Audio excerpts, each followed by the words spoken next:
अरे का ए मैडम, अरे दूरे से भागता नहीं आई ना हमारा टेलर में ऐसा टेलर लानू मिली ये सके चल ना बड़ा नीमन नुसियल बाक हम ना जान एक बे दिले रहने साया अका कने ओकरा के लंगोट सी देले। अरे दादा हम ना जमे दर्जी हो ले ना ना ना चल चल दूसरा टेलर में चल। अरे त कपड़ा कम देलो। हां कपड़ा कम देलो बड़ा चोर दर्जी हो हमें। चल ना कपड़ा बता दन तारा के घर चल चल चल चल। सूती वाला कपड़ा देले रही फाइन कहलस कि सीधे हमारे कहा डिजाइन ए हो सखी।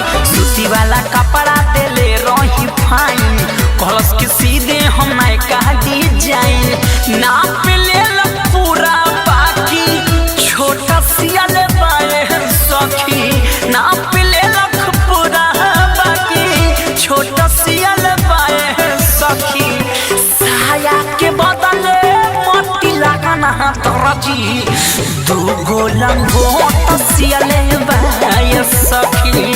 साया के बदले मोती लगाना दर्जी दूगो लंगोट सियले बाए।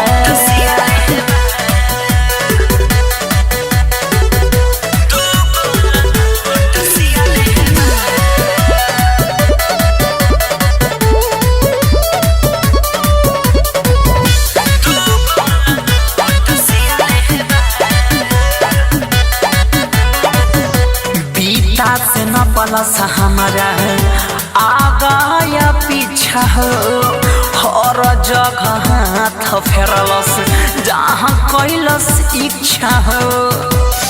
अरे मुआ दिलस रे बीता से न पलस हमारा आगा या पीछा हो हर जगह हाथ फेरलस जहाँ कैलस इच्छा हो।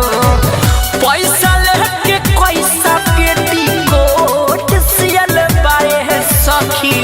पैसा लेके मोतिया पेटी कोट सियल बाए सखी। सहाया के बदले मोती लगाना दर्जी दूगो लंगोट सियल बाए सखी। सहाया के बदले मोती लगाना दर्जी दूगो लंगोट सियल।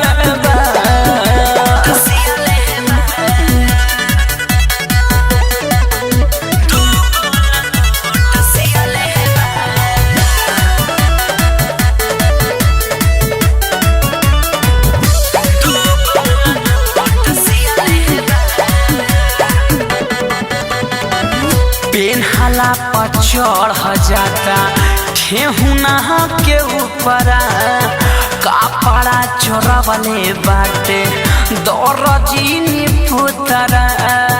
अरे बड़ा चोर दर्जी बाहो। पेन्हाला पर चढ़ जाता ठेहुना के ऊपर कपड़ा चोरवले बाटे दर्जी नी पुतरा। ससिलाल रसिक ज्यादा नोट लिहल बाए सखी।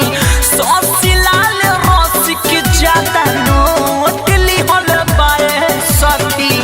सहाया के बदले मोती लगन दर्जी दूगो लंगोट सियले बाए सखी। सहाया के बदले मोती लगन दर्जी दूगो लंगोट सियले बाए। सूती वाला कपड़ा देले रही फाइन कहलस कि सीधे हमारे कहा डिजाइन नाप ले पूरा बाकी छोटा सियल बाए सखी। नाप ले पूरा बाकी छोटा सियल बाए सखी। साया के बदले मोती लगाना दर्जी दूगो लंगोट सियले बाए सखी।